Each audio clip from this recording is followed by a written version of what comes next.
Start. महोदय, हमारा उद्देश्य यही है कि गरीब हमारी योजनाओं से लाभान्वित हों। इसलिए हमने जो निर्देश राज्य सरकारों को दिए हैं उसमें हमने यही रखा है कि अधिक से अधिक लोग इससे लाभान्वित हो सकें। इसी तरह हमारी NREP की जो स्कीम है उसमें भी अधिक से अधिक लोग लाभान्वित हो सकें, यह हमारा प्रयास है। और भी कई तरह के कार्यक्रम हम चला रहे हैं। मैंने शुरू में कहा कि ये कार्यक्रम हमने शुरू किए हैं।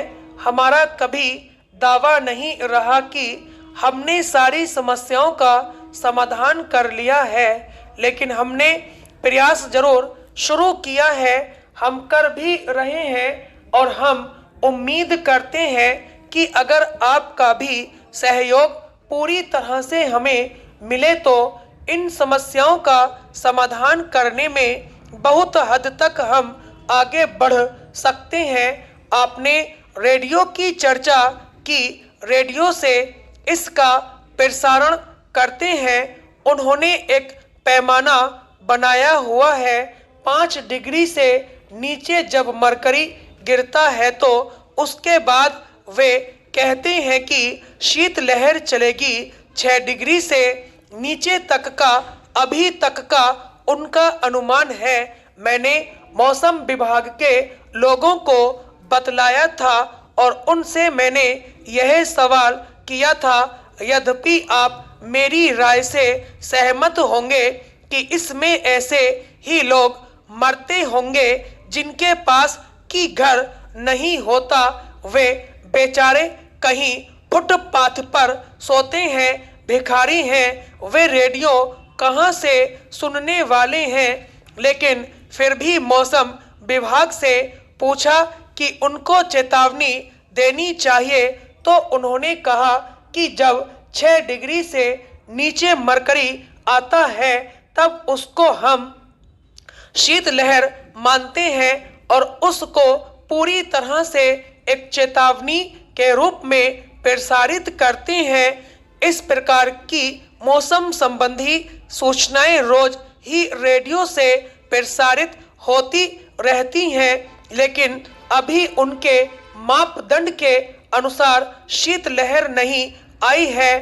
थोड़ी सी ठंड में भी कोई आदमी मर सकता है, शीतलहर न भी हो। लेकिन अगर किसी के पास कपड़ा न हो तो थोड़ी सी ठंड में भी वह मर सकता है। अभी मैं शीतलहर का जो मापदंड उन्होंने रखा है वह बता रहा था। हो सकता है कि उसको रिवाइज करने की जरूरत हो। मैंने आपका यह सुझाव नोट कर लिया है। बाकी जो अन्य बातें हैं उनसे मैं इनकार नहीं करता।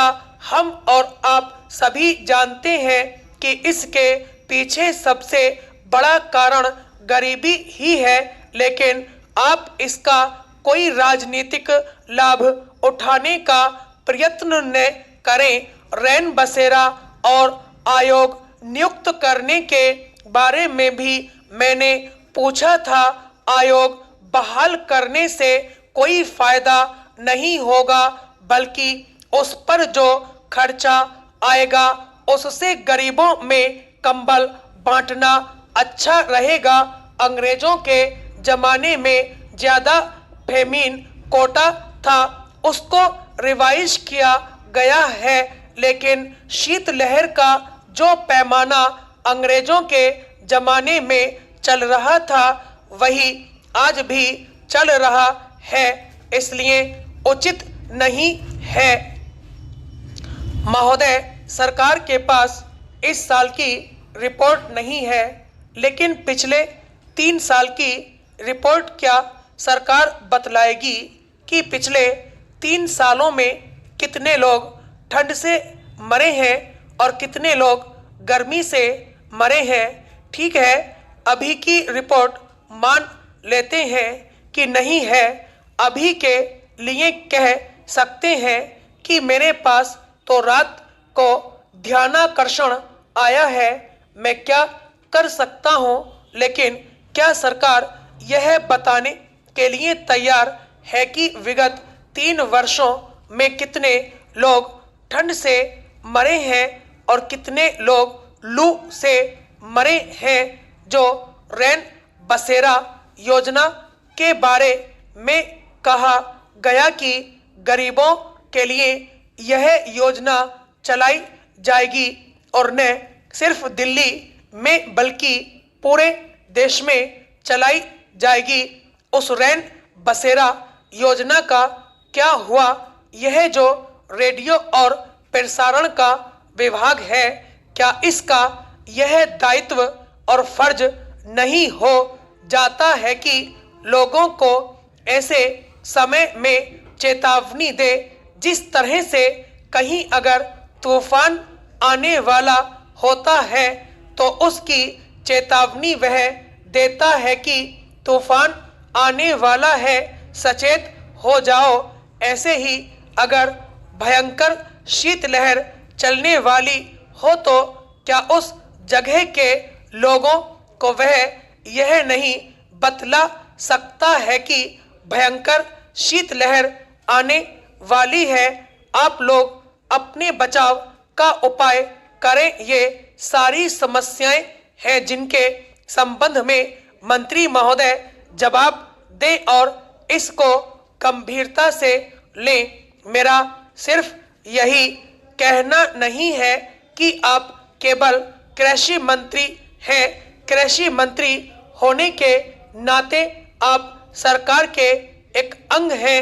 आप जहां बैठते हैं वहां सरकार को बतलाइए, अपने वरिष्ठ मंत्री को बतलाइए और कैबिनेट में बैठकर जहां से पॉलिसी तय होती है वहां से कोई ठोस कदम उठाइए, तब इस समस्या का निदान होगा। नहीं तो कितने लोग मरे कितने नहीं मरे, उससे इस समस्या का निदान होने वाला नहीं है। उपाध्यक्ष महोदय, ऐसे ही तो बातें आमतौर पर फिर वही कही गई हैं जो बागड़ी जी ने शुरू की थी, करीब करीब वही बातें आई हैं। और मैंने तो कहा शुरू में कि इससे कोई इनकार नहीं कर सकता है कि हिंदुस्तान की गरीबी को हम नहीं मिटा सके हैं और हिंदुस्तान में अभी भी करीब करीब 48% जो औसत आंकड़े हैं उनके हिसाब से लोग गरीबी की रेखा से नीचे रहते हैं। इससे भी हम इनकार नहीं करते हैं कि लोगों के पास घर नहीं है जो कि होने चाहिए। मूल आवश्यकताएं जो चाहिए वह हम पूरी तरह से सबको मुहैया नहीं कर पाए हैं। हमारा प्रयत्न जरूर है, अब कहां तक उसमें सफलता मिली है उसका लेखा जोखा करने की आवश्यकता है। यह बात नहीं है कि गरीबी दूर करने की तरफ हमारा प्रयास नहीं है। मैं सिर्फ 1-2 उदाहरण उसके देना चाहता हूँ, ज़्यादा वक्त नहीं लेना चाहता। सिर्फ इसी को देखकर कि हमारे बहुत से लोग गरीबी की रेखा के नीचे रहते हैं, एक बड़े पैमाने पर हम चाहते हैं कि ग्रामीण विकास हो। स्टॉप।